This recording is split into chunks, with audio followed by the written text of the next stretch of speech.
The phenomenon you're describing, where wealth is tied up in overinflated assets, is a central theme in modern economic discourse.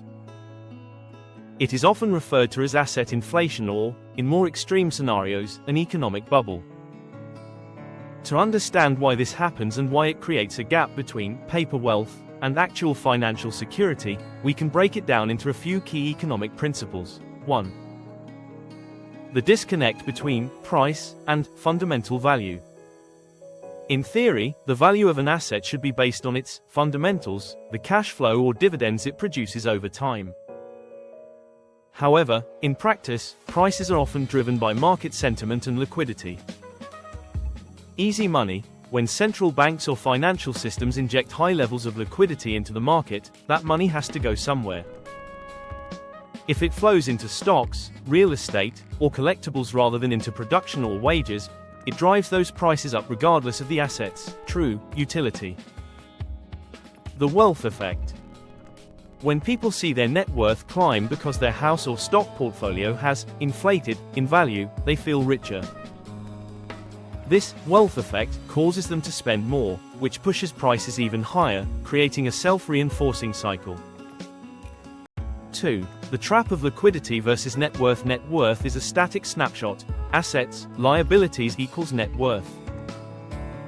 The issue is that assets are not all created equal.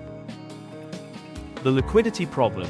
Someone might have a multi-million-dollar net worth, but if that wealth is entirely tied up in real estate or equity in a business, they may be house rich and cash poor. They cannot pay for daily expenses with a paper gain. They have to sell the asset to access the cash. Risk exposure. As assets become overvalued, the risk of a correction, a price drop, increases. If your net worth is tied up in these inflated assets, you are essentially gambling that the market will continue to value those assets at that level. 3. Why it feels overinflated. There are several reasons why this phenomenon feels particularly pronounced today. Asset inflation versus CPI. We often measure inflation by the cost of consumer goods, milk, rent, gas, but asset inflation often happens in a separate lane. Financial assets, stocks, real estate, have grown much faster than wages or the supply of essential goods, leaving people feeling that even with a high net worth, they aren't truly wealthy, because they can't afford a better lifestyle. The debt lever. Many people reach a high net worth by using debt, leverage, to buy more assets. If the asset price drops, the debt remains fixed. This makes the entire economy more fragile because wealth is essentially built on a foundation of borrowed money. Desensitization. As mentioned in financial media, we have become numb to massive numbers. When billions or trillions are tossed around in headlines, the psychological connection to what that money actually represents, the production of goods, labor, and services, is severed. 4. Psychological factors. Prospect theory. People hate losing money more than they enjoy gaining it. When you have a high net worth tied to inflated assets, you don't feel rich, you feel constant anxiety about the potential to lose that status. Social comparison. Platforms like Rich Talk or social media profiles create a performative version of wealth.